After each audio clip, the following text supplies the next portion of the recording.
really, really heavily. And I think about a minute into it, he did open his mouth at one point and closed it. And then probably within 5 minutes, that breathing quickly slowed to almost nothing. I didn't see any, could tell if he was breathing at all at that point. They did finally call the time of death at 6:55. Their person came in and checked for the heartbeat, and then at 6:55 p.m. The time of death was called.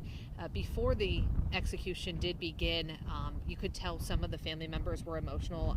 Family members in the front row, there were tears, and some of the other family members of other victims were offering tissues.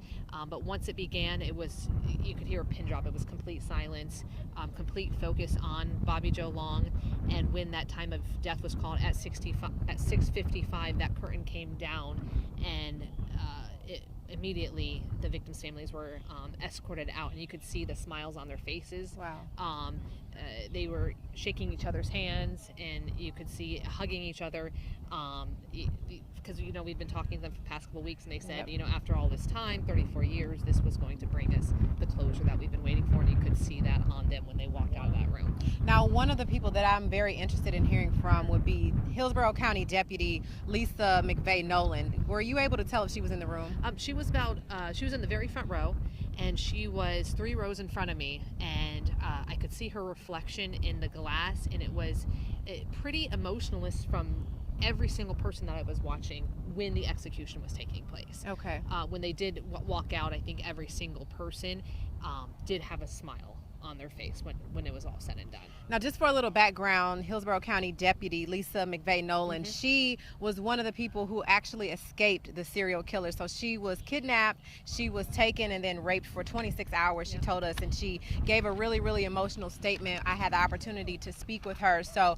that's one person I definitely would want to hear from. Another person you mentioned was very emotional was the mother of Chanel Williams, Lula Mae Williams. I had the opportunity to talk to her on multiple occasions. She's come to the hearings when he had a court hearing that he said he was going to be at, but did not show for that. How was she doing? She was the one that was in tears. She was the one that was visibly emotional before it started, but when it ended, she was one of the ones with that smile on their face. And we're standing out here outside of the Department of Corrections, and we understand that some of those family members do want to speak, so we are going to be hearing from them because they do want to talk to us. They are in a different van. They do not let us ride in the same van as them. We are in separate vans. They drop us off first, and now they're going to go pick them up, and we hear there are a number of them that do want to talk because, again, that room was almost at full capacity. I mean, there was probably 4 seats left in there. So again, I counted 26 people, and we were told 2 of them was the attorney and the spiritual advisor. So we were talking about 10 victims that we know that he did kill in the Tampa Bay area, and there was one person in front of me. I'm not sure who he was a family member of. I'm sure we'll find out in just a few minutes, but he had a shirt on, and the back of it said "The Ones That Matter," and it was the 10 pictures of the 10 victims from the Bay Area. So again, we know that they do want to speak. Nobody, of course, spoke inside that room. It again was quiet. You could literally hear a pin drop, and you can't hear anything in the room where Bobby Joe Long was until only when it began, when he was asked for a statement, and when then the time of death. So you weren't able to hear any sort of reaction he may have had, because we know one of the big concerns with this, he's filed multiple appeals because he had an argument that because of a medical condition that he had, that the concoction of drugs that they were using for lethal injection was going to cause too much pain, therefore would be cruel and unusual punishment. So nothing. And that's what we heard about this drug that Florida does use, the entodimate. If I said that correctly, it's been used since Etomidate, I think. Etomidate. It has been used since 2017 here in the state of Florida. 5 people have been executed using that drug, 6 now because of Bobby Joe Long. But it has been reported that it's painful when it enters the body. It has been reported that one person thrashed on the gurney. I can tell you when it was entered into Bobby Joe Long's body, you wouldn't know, because all we saw was he was basically emotionless. His eyes were closed the entire time, even when they asked him if he wanted to make a statement, and it was very, very heavy breathing. And then again, just about a minute in, maybe he turned his head, he opened his mouth and shut it right away. And after I would say about 5 minutes, that breathing really slowed. I noticed a bit of a color change about 6:50, and then at 6:55, I did see his mouth open, and that is when the time of death was called. What's so interesting about what you said is that I was in court during one of the hearings a few weeks ago when he was filing this appeal saying this about how the drug was going to be painful for him. And he was supposed to be in court. He filed a waiver, did not show up, but he was on speakerphone while this proceeding was happening, and he was actually making jokes. He was laughing, and it was so frustrating to Lula Mae Williams. I think she was one of the only family members of the victims that was in the room at the time, and she said he thinks this is a joke. He's laughing. It's so frustrating to me. And in another time that I spoke with her, she told me that she could not wait for this moment to see him. And the quote that she used was, "I cannot wait to see the pain on his face, that very same pain that he inflicted onto my daughter." We were thinking that some of the victims' family members were heading on, like who you said. We see some vans, so we're not sure if they are going to be pulling up here. We know in the next few minutes that some of the victims' family members want to speak in Chanel Williams' family as well, like you mentioned. Yes. Chanel Williams' mother was there. Were you able to tell if her sister was in there too? There was somebody sitting next to her. We believe it was her sister, and I know another person that you also talked to, Tammy, Kim Swann's sister. Tammy. Now, I did not speak to that person. I did speak to Wendy Loudenback. That is the sister of Elizabeth Loudenback. Yes, and I believe that I saw her in there too. Okay, were you able to gauge what type of reaction she had? We only saw the backs. We only saw the back of the head. So the only time I could see what kind of emotion they were showing, if I could see the reflection off of the window inside, or when they stood up to leave the room, because when they did stand up to leave the room, you could see the smiles on their faces. They were reaching from row to row to shake each other's hands, to kind of smile at each other. And again, for that closure that we mentioned, it's been 34 years. 34 years, almost 35. On death row. And we did learn some information too, right when we were getting on the vans to watch the execution, is he did have 2 visitors yesterday. We do not know who those visitors are. We are going to find that out soon. But we do know that he had 2 visitors today, and we do know that his body is taken now to the medical examiner's office for an autopsy to be performed. So that's exactly where they take Bobby Joe Long's body, and we did see the hearse while we were being placed into the vans to come over here, waiting for that body.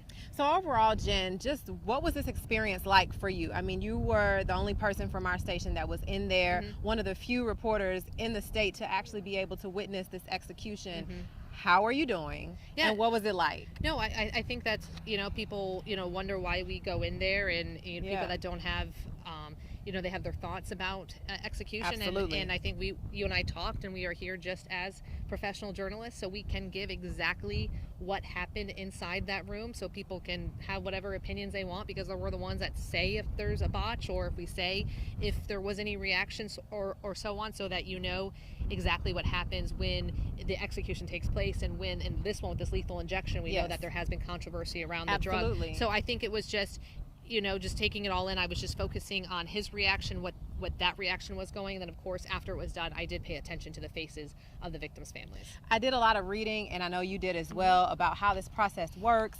And as I was reading through some of the documents, I mean, this is a very organized and very structured process. They call the governor to make sure that there are no further appeals. They have the executioners who take very, very specific steps in terms of strapping him down and attaching heart monitors and things like that. So were there any other details that you feel stood out that would help people at home really understand beyond what we've already seen or what we already know about how this process works? Yeah, that's exactly it. That we were taken into just a waiting room, I think it was more of like what you would describe a visiting room for visitors who are in prison, and we just sat there. I think we were there for about an hour, because the execution was supposed to start at 6 o'clock, so we do know he had some last minute appeals, and then probably about 6:40 we loaded up in another set of van and headed to the execution room.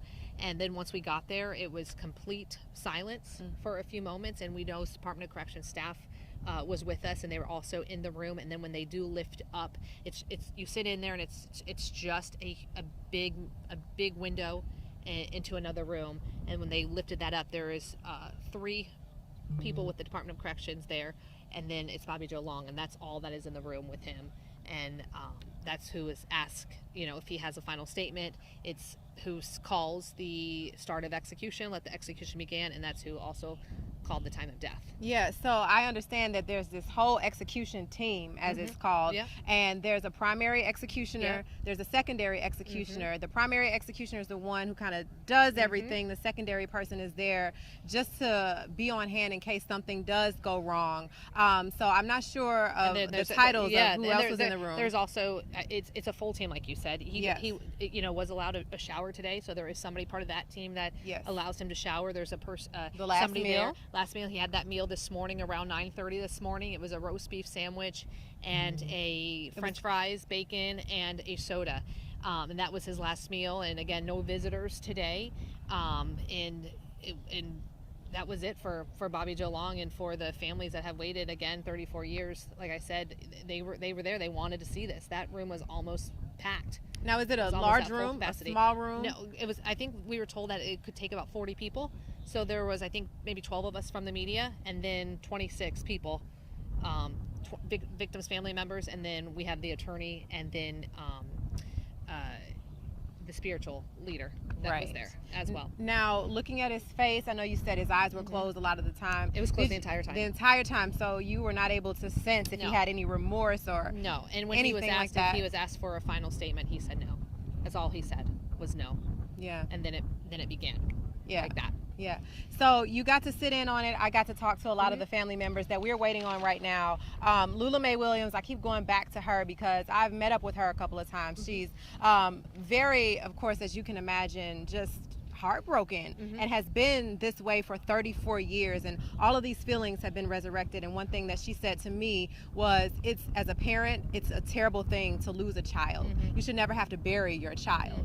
But when you lose a child in the manner that she lost her daughter, Chanel Williams, at 18 years old, so I believe she was the youngest victim, that it's just this unbearable grief. And so to have to go all of these years, and then at the end to have to go to appeal after appeal after appeal, it was just frustrating. And so she said, I asked her, I said, are you ready for this moment? Are you prepared? And she said, yeah, to sit there and to watch him go away, I'm ready for that. And I can tell you, she was front row and center. She was in the front row, and she was centered, and she was, I think, 3 people in between her and Lisa McVey, which we know is his lone survivor. Yes. When she was 16, she was raped by Bobby Joe Long, and for 26 hours, and we've heard her ordeal. She was one of the ones in there with her husband, and I also understand a deputy that was part of the capture of Bobby Joe Long. We also know that he had 2 daughters, and we believe that those might have been one of the people that visited him yesterday. We're still waiting for confirmation of that. We did speak to some other reporters that have been covering this, and said that they have spoke to Bobby Joe Long's ex-wife yesterday and see how her experience with the whole thing. So there's this case, again, there's just so many people connected to it because it's been going on for so long that he was arrested back in 1984, and he was known as the classified ad rapist and responsible for numerous rapes in the Miami area. And then he came over here to Tampa, we know, and that's when in 1984 they started finding women's dead bodies on rural roadsides, and they were on the hunt for this killer.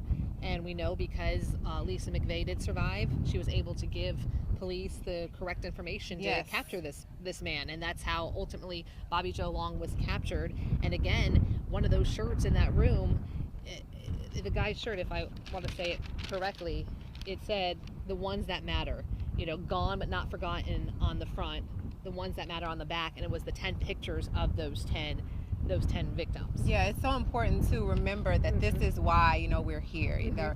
These families have been grieving for so long, and they're here to get that final step in justice for those families. So it's been a long time coming, and I don't know though if does this bring closure? That's a question to ask these families. Do you actually feel a lot better now. I'm sure they do. I can tell on the emotions from their face when they walked out of that room. They were smiling, and it brought them something. I do have the list of his victims because I think that's important. Yes, let's name those victims. To make sure that we remember who his victims are. They range from 18 to 28 years old, and it was Lana Long, Michelle Simms, Elizabeth Loudenback, Chanel Williams, Karen Dinsfriend, Kimberly Hops, Virginia Johnson, Kim Swann, Vicky Elliot, and Artiss Wick, and those are who the FBI list as his victims. And Lisa McVey Nolan, it again will be interesting to see how she interacts with the other families. I know she has had some contact with some of the victims. I think she has had some contact with Lula Mae Williams, if I am remembering correctly. But for her to be able to share what she went through, and I think that there was at some point perhaps a little bit of guilt she might have felt for being the one that survived. But I know that Lula told her, don't, we are so happy. And so I'm sure this will be a connection and a bond that they may share forever and stay in touch with. But it'll be interesting to ask those questions and see how that goes. And anybody that we were talking to some people with the Department of Corrections staff while we were in there, and they say basically if you are a victim's family member of somebody that is on death row or just in the prison system, they are given updates anytime something changes. So they were given an immediate update when Governor DeSantis signed this death warrant. This is his first death warrant that he signed as governor. Yes. So they were given that notice that this is going to happen. So that's how they were alerted that this day was going to come, and probably why we saw so many people inside that room. Yeah, and I talked to the family of Chanel Williams. Like, it was either the day of or the day after that Governor DeSantis signed that death warrant, and Lula Mae was telling me how she felt, and she was just like, it's a sense of relief. I feel good. Finally, 34 years. Can you imagine 34 years going and going and going, knowing that this person is supposed to be executed, but you just can't put it to bed just yet because he's still here. Yeah. So we were just hearing something. I wasn't sure if the van with some of those family members were coming over. That's who we're waiting on now, because that's, I think, who you guys want to hear from. I know we definitely want to hear from them. But I mean, Jen, what else do you want to add in terms of perspective? And I think too, Bobby Joe Long was here today because of the murder for Michelle Simms. She's a former beauty contestant out of California, and we're not sure yet if any of her family members are here. We do see a van pulling up, a few vans pulling up. Yes, we see a van pulling up. These are probably the victims' family members. So I think we're going to see them walk up over here to the podium. So we're going to give that quiet and that time for them to speak. Absolutely. So we're going to wrap up here. Thanks for watching, and we'll turn it over to the next press conference. Thank you.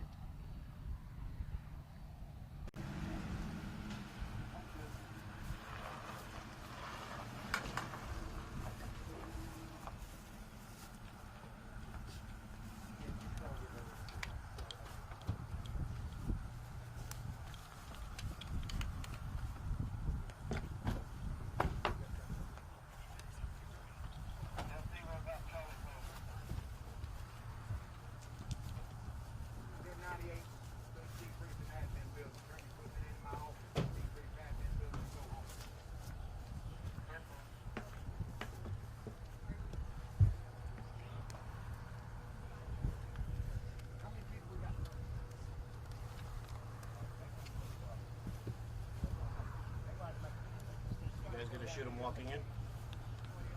That's what we do. Yep.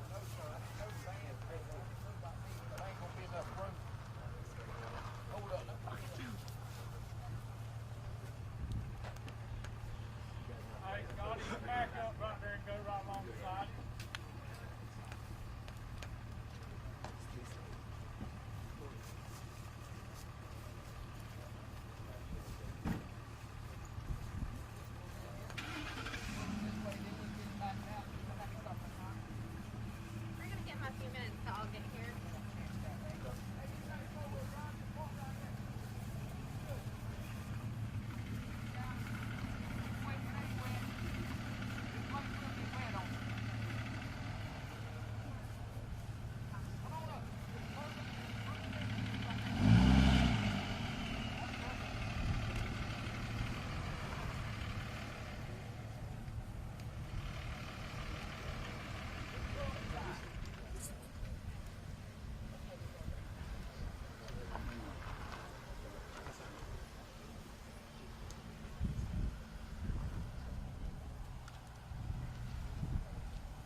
Good evening. The sentence of the state of Florida versus Robert Long was carried out at 6:55 p.m. The execution took place without incident. At this time, we're going to hear from family members of the victims and survivors. I'm going to call each of their names, and they'll have an opportunity to speak with you. The first is Miss Williams. She's walking. Okay, she's walking. Okay, I'll go and go with Mr. Cinco. Are you available? Mr. Cinco, if you want to go first. I'm going to make it real short. I want to spend a special thank you out to Governor Ron DeSantis, Ashley Moody, and any other key player that made this day happen for all of us. It was a game changer. It was a beautiful day. And anybody that is in our shoes in the near future, please stay vigilant. Don't stop until you get it done. Thank you. So your full name? Jeffrey Cinco. You spell Cinco? Sienko. Jeffrey with the G or J? J. E-R-Y or R-E-Y? R-E-Y. Your relationship to Vicky? Vicky Elliot was my sister. Is my sister. Thank you. Miss Williams.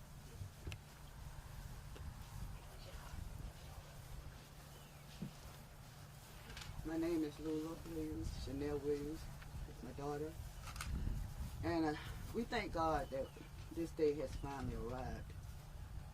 I'm glad we're here to see that murderer of my daughter put to death. Now, Chanel, who is a loving daughter, kind-hearted sister, loved by her family, along with the other victims, will now have the justice they deserve. And we just want to thank all those who have worked diligently on this case from beginning to end. Those detectives, the courts, the prosecuting attorneys, the state attorney general, and of course the governor's office. Thank all those. And now, after 35 years, we can say we have some peace of mind, knowing that justice has been served. Thank you. Ma'am, was there ever a time where you thought this day wouldn't come? Yes. Yes, because it was dragging on so long and everything. I didn't really give up, but you know, you have those days. Can you describe right now how you feel any different, if you feel any different? I feel much different. You know. Can you explain? We all feel different. Because, like I say, he's not here anymore to inflict pain on me, my family, or any other family. As long as he was living, it was just nothing, you know, peace, no comfort. But now, we can go on, continue to go on, knowing, like I say, justice has been served. Ma'am, would you have liked to have heard him give an apology or anything to, there's 26 of you in that room waiting to see this. Did you want to hear anything from him?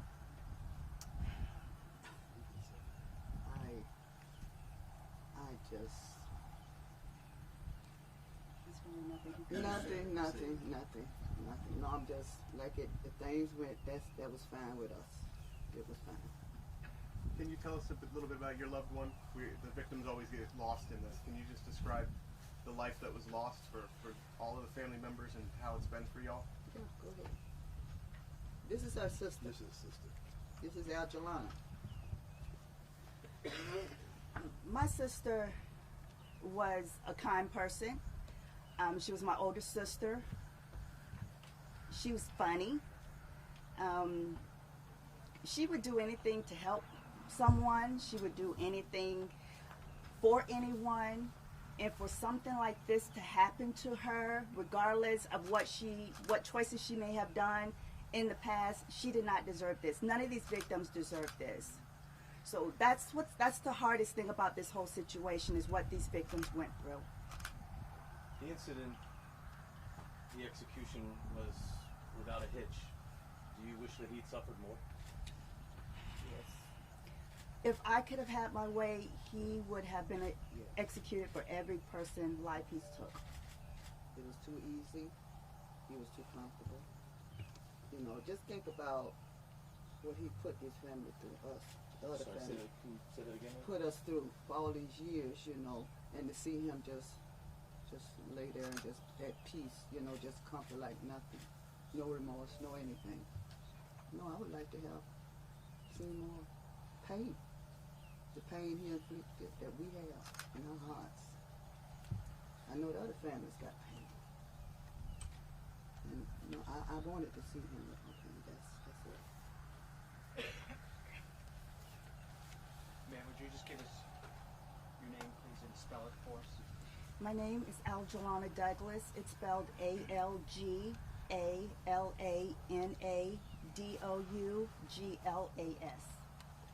And ma'am, are you the older or the younger sister? I am the younger sister. I was 14 when my sister was taken away. Thank you very much. Thank you. This property is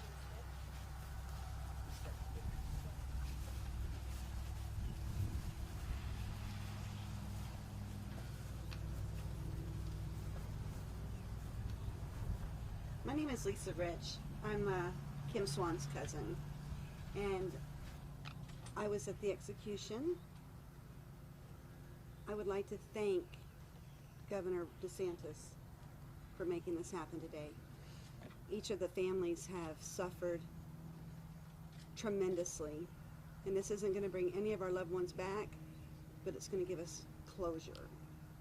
So. I'm Tammy Casby. Kim Swann is my sister. I witnessed the execution as well. It looked like it went very peacefully for him, and it's finally over.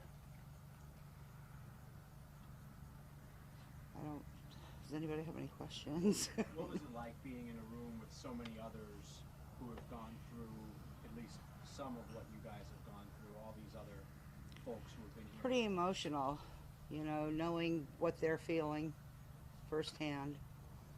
It's pretty hard. Tammy, describe your loss. Kim was taken 4 or 5 years ago. Describe your loss of not having her in your life. You lost your parents who wanted to be here, who weren't able to be here. Right. Talk about that.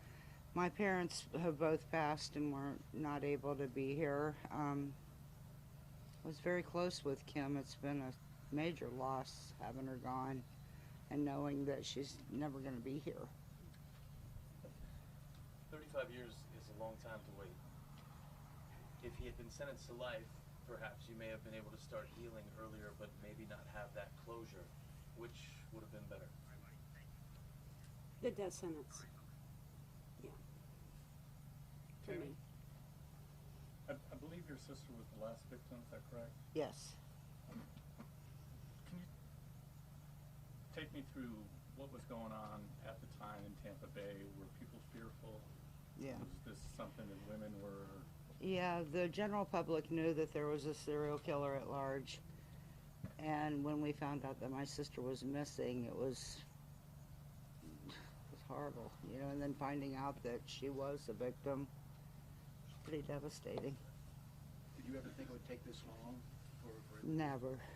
I never thought it would take this long. I don't think he did either. I think he thought he'd probably just sit in prison until he passed away from natural causes. I think he was pretty shocked as well as we were. Does it, I mean, obviously this is a case where he admitted doing what he did. Yeah. And it's still taken this many years to, does it make you think about the process, why it takes so long in a case like this? I believe that he took the time to his advantage to learn the laws and know how to manipulate the system. And I think it bought him time. Would you describe what you're feeling? Is happy the right word? Not happy, no. Not happy. I know his ex-wife, and she asked me to tell everybody that she's very sorry for everybody's losses. And, you know, obviously she had no part of it. She's a victim as well. She wanted to be here today, but they really couldn't, you know, so she just wanted me to tell people that her heart was with everybody. I guess they suffered too, I guess. She and Sarah and his family, his children. Yeah.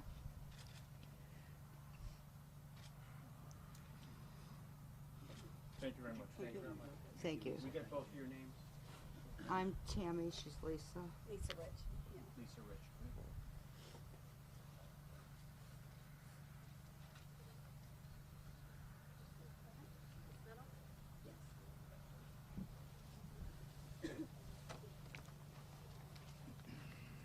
My name is Linda Nuttall. I was brutally attacked by Bobby Joe Long 35 years ago. And it's ironic because it happened on Memorial Day week, which is coming up. But I am a survivor, and so are my loved ones. My husband, who's been with me throughout this entire ordeal, my children. I've had, and I continue to have, a joyful life, despite also the death of our daughter 9 months after my attack. I've been blessed with a wonderful family and great friends. I'd like to thank all of the law enforcement, all of the detectives, Governor Ron DeSantis. Today, justice was served. Thank you. Did this moment feel the way you thought it would feel? There was really no describing how this moment would feel, to be honest. It's just surreal, but it closes another door for me. Are you one of the victims of the classified ad attack? Yes, I am, in Pinellas County. That's correct. How has it affected your trust? I mean, clearly you were doing just something that either trying to sell something and That's letting correct. someone into your home. Has it affected your trust of strangers? It has. It took quite a while to get beyond it, but I have. But I will always have that in my mind, and it's difficult. It's been very difficult. What was it like to see him again and know you were in the same sort of space as Mhm. It was hard, but I was good with that. I was good that he's meeting his maker. It's heartening to hear you say that you've lived a joyful life. Do you feel Thank you. that joy, in some way, you need to do that to represent some of the women who didn't have a chance to live theirs? Yes, and absolutely. I would love to represent those and those victims that did not survive, because I know how lucky I was. Can you spell your name for us, please? Certainly, it's Linda, Linda. Last name is Nuttall, Nuttall. How old were you when you were attacked? I was 33. What year was it? That was 1984. Mm-hmm. Linda, did it give you comfort seeing? Sorry, I'm in the back. Did it, all the. I mean, you see all these victims, family members, and survivors like Lisa Nolan. Was there any comfort being in the same room with all of the folks that were watching him die? That you had strength in numbers per se? Absolutely, yes. Can you talk about that? Yes, no, it was comforting that we could all be together for this. Did you all have relationships before this outside? Did any survivors or anybody communicate? Lisa and I have become friends. So you have someone else that went through it that you can talk to? Absolutely, yes. You know why, he killed all these women and he didn't murder you? I don't know exactly why. I had 2 small children in my home, with me at the same time. I'm not sure. Maybe that was it. I don't know. What is it you were selling? We put an ad in the paper to sell some furniture. Will you get some sleep tonight? I think I will. Yes, I think I will. Absolutely. And my husband, Kevin, would like to say. To answer your question too, on his methods were, 1984 was a much different world, and we innocently did have an ad. Nobody even knew that he existed. And it was placed on a Saturday, Sunday when we would be home. It was Memorial Day weekend. And obviously his methods were to, as we found out the hard way, calls on a Wednesday, Thursday, or whatever to gain entry. The other reply, I feel too, having our 4-year-old son and our 1-year-old daughter, who was actually critically ill at the time, maybe he had some slight compassion, I don't know, but maybe the circumstances, for whatever reason, I'm very thankful. And this is, like Linda said, a 35-year, I won't call it an anniversary because that's too pleasant. Behind that, she and I will also have our 45-year wedding anniversary in about 4 weeks. So we've both endured. She's been the rock. She's strong. She's the strong one in our family. But I had a few things just jotted down, just brief thoughts. For me, there's always people who ask about closure. To me, this is, for myself, as a family victim, the closure isn't really here for me. My closure came, our event happened in May of '84. As you know, he wasn't caught until November. Those were the longest, count them, I don't know, 6 months of our lives. We moved out of our home. We moved 4 or 5 times. There was just so much. But I was going to say November 16th of '84, that's the day that everybody remembers, the victims of Bobby Joe Long. That day of his arrest, then no one else, I knew right then he would never be released and there would be no more victims by him. And that's the day that helped start my self-healing. And thanks to Lisa and her tactical force and her help, that was the best that anybody could wish for, because if you could imagine if he just left the state and kept going, to live like that you couldn't even, I think we probably may not have survived unless he was captured.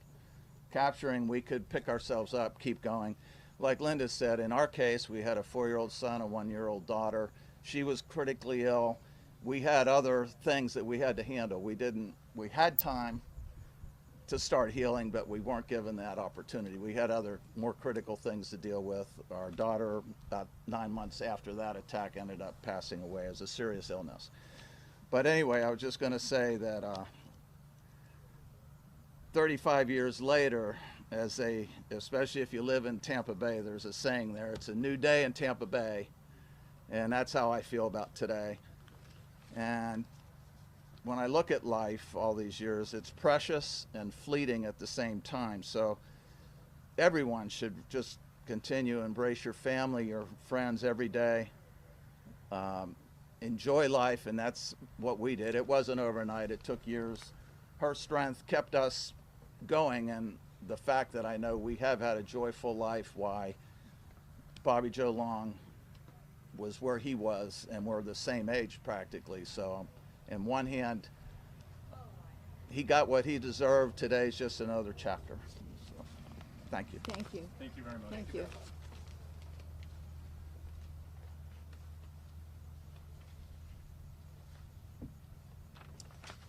My name is Susan Smith, and I've been asked to read a statement from the family of Karen Dinsfriend, Dinsfriend. The life of Karen Dinsfriend was cut short, no matter what kind of life it was. Her choice to finish her life and make new decisions was halted because of someone else who was selfish and foolish, sick and wrong. One life will never make up for another and will never be an equalizer. If conversations about mental health and getting help happened 30 years ago, we might be in a different place. We wouldn't be reading statements about death and dying and hurt and anger, and for some, hopefully forgiveness. We wouldn't be wondering what life would be like before it all happened. It does not soothe my soul to know that he was executed. He will now be at peace for knowing the kind of monster he is. Hopefully this will help some sleep well and feel a sense of justice and closure. It does, however, put an end to a chapter of this story. For us and our family, we can close the book and try to heal and learn from the past. To the survivors of this tragic event, this family says thank you for fighting and staying strong. Please spread the word and educate young females of the future. Also that you are wished peace and well-being on the rest of your journey. With regard, the Dinsfriends. Thank you. Your name again, ma'am? Susan Smith. And what's your relation to this family? I am the victim advocate in the governor's office.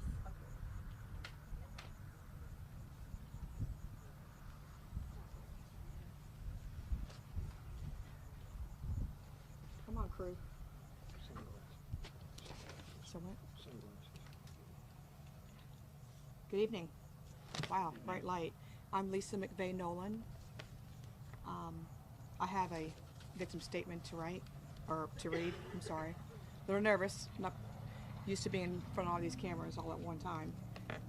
It's a little lengthy, so bear with me. I just want to give credit to God, first and foremost, who saved my life 35 years ago. I'm going to dedicate and in honor of the memory of the victims, our 10 angels who can't be here today to witness the execution of Bobby Joe Long. So in memory and honor of the victims, Artiss Wick, Lana Long, Michelle Denise Simms, Chanel Williams, Elizabeth Loudenback, Karen Dinsfriend, Vicky Elliot, Kimberly Hops, Virginia Johnson, and Kimberly Swann. I'd like to take a moment to remember and honor the victims who never got the chance to be here today to witness the execution of Bobby Joe Long. I'd also like to take a moment to remember the victims who were viciously attacked in their own homes at the hands of Bobby Joe Long. In the early hours of November 3rd, 1984, I was snatched off my bicycle and brutally attacked by Bobby Joe Long while riding home from work.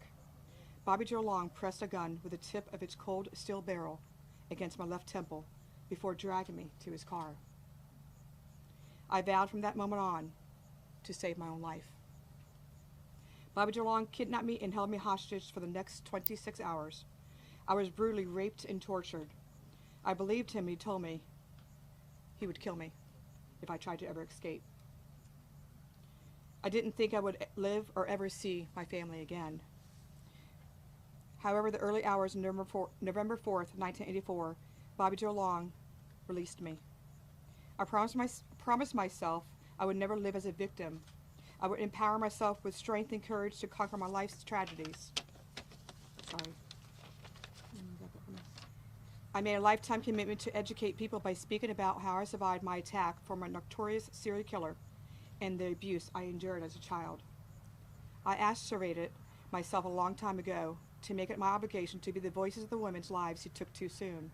Today, as I stand before God, the victims, and the families of the victims, I vow to carry on and be their voice. Again, I ask everyone, please, please remember the victims who were taken too soon. Each and every victim's name will be forever embossed in my heart. I will never forget any of them. Even though I didn't know these women, we had one common denominator, and that was you, Bobby Joe Long. Bobby Joe Long, people ask me what I would say to you if you were standing in front of me, and here's my answer. Bobby Joe Long, thank you.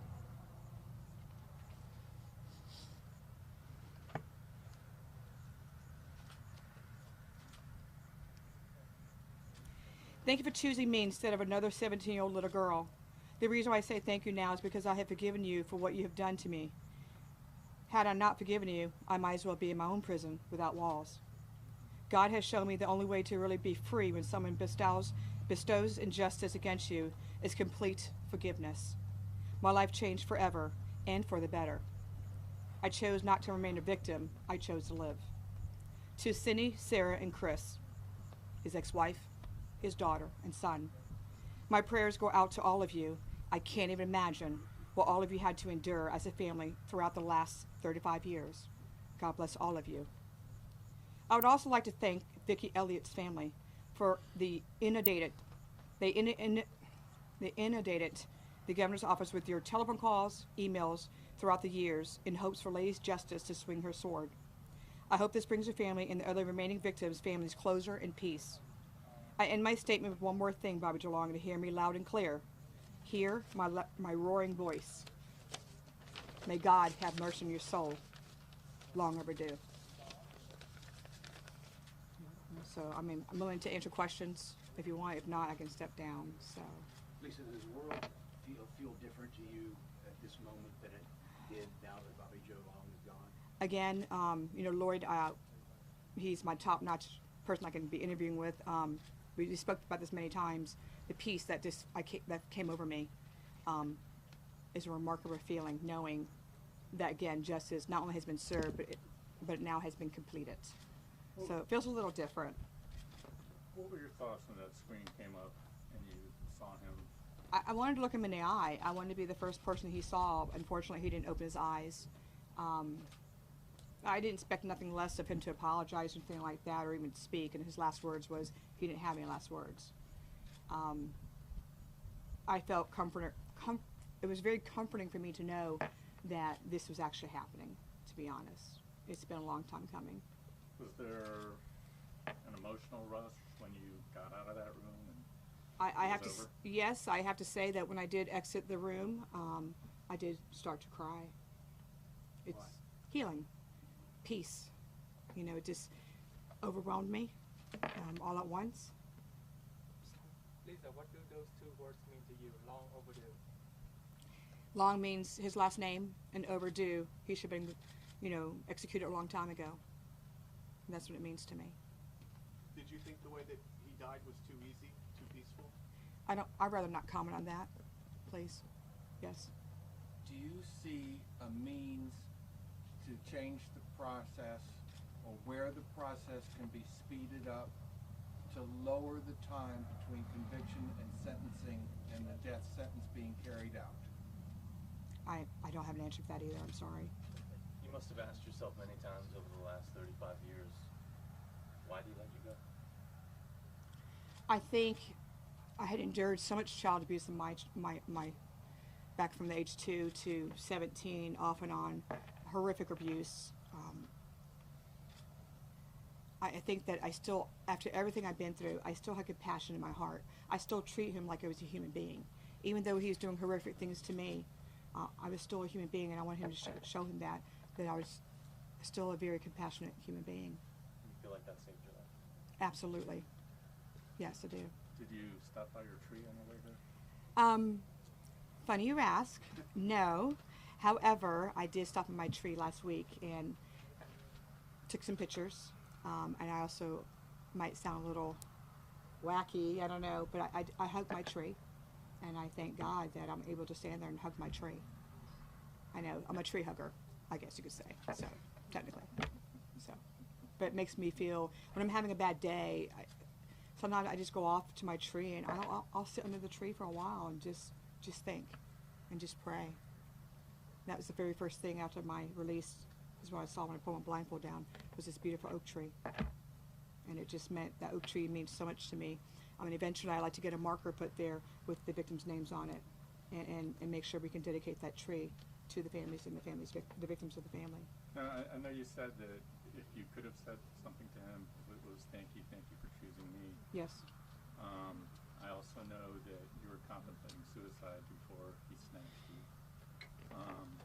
In some way, did this experience also save your life as well as potential future? You know, God has humor, right? So he showed me that I wasn't going to take my own life. At the age of 17, prior to going to work on November 2nd, I did sit down and write my own suicide note. I was tired of being raped by my grandmother's boyfriend for 3 years.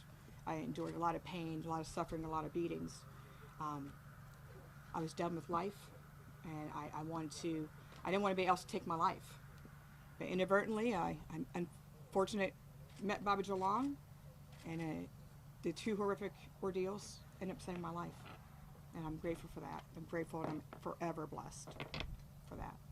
You somehow maintained a sense of humor in these years. Yes, yes. I do work for the Hillsborough County Sheriff's Office. I've been there for 20 years. If it wasn't these two guys here, retired Sergeant Larry Pinkerton, retired from Tampa Police Department, yes. Hillsborough County Sheriff's Office, retired Sergeant Steve Cribb. They have been my rock through everything for 35 years. Thank you. Thank you. So, and thank you to the victims' families who attended today, and it meant a lot to me. First thing I said, we got back to the training centers. We did it. We did it as a whole. We did it as a group, and now we're all family. I want you to know that my home is your home, and I would hope you feel the same way. So, yeah. I have no ill will towards Bobby Jalong. I have no ill will towards his family. I want to make sure I get that on the record. Forgiveness is a very powerful tool. It's pretty awesome. So now that this is over, and obviously you come and met us, are you going straight back to Tampa tonight? And either way, how are you going to spend the rest of the evening once we're all gone? And actually, I went and got a hotel. I'm going to head back to my hotel, and I've got another day of stay there tomorrow and take some time for Lisa. It's time to start taking care of myself, and that's what I'm going to be planning to do. Spend some time with the families before they go back to their homes, and I just need time to myself to regroup, basically to regroup before I go back to work.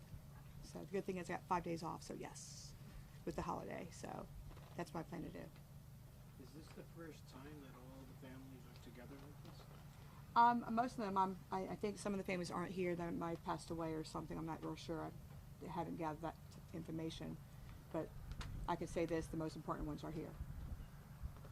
They stood beside me the whole time. They fought diligently, you know, to get this death warrant signed. And I got to be honest, this darn Mike, I'm sorry, whoever this is.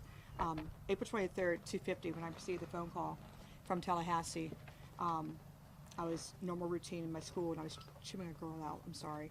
I had it on speakerphone because I kept getting this phone call from area code 850. I don't know what 850 is. And I finally answered on speakerphone. I'm like, and I said, hello. And a sweet little voice came on. I won't mention her name. Well, okay, I will.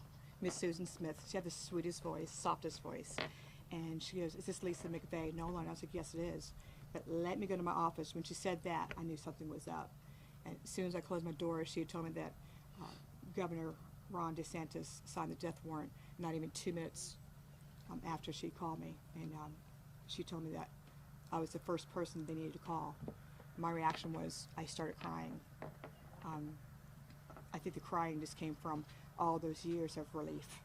And then it became surreal. Is this real? How many more appeals is he going to get? Where were the victims' appeals when he murdered them? You know, and I have fought valiantly. Larry and Steve both know I fought valiantly with my agency, with the Tallahassee, trying to get this death warrant signed, and now it's here, and I'm pretty happy about it. So it's been a long road. Long road. Anything else? We're good? thank you very much. Thank you. Have a good night, okay? Thank you for coming. Your phone? Yes, I need it. No, it's not mine. No, it's not yours. You got yours. Good evening. That concludes the press conference.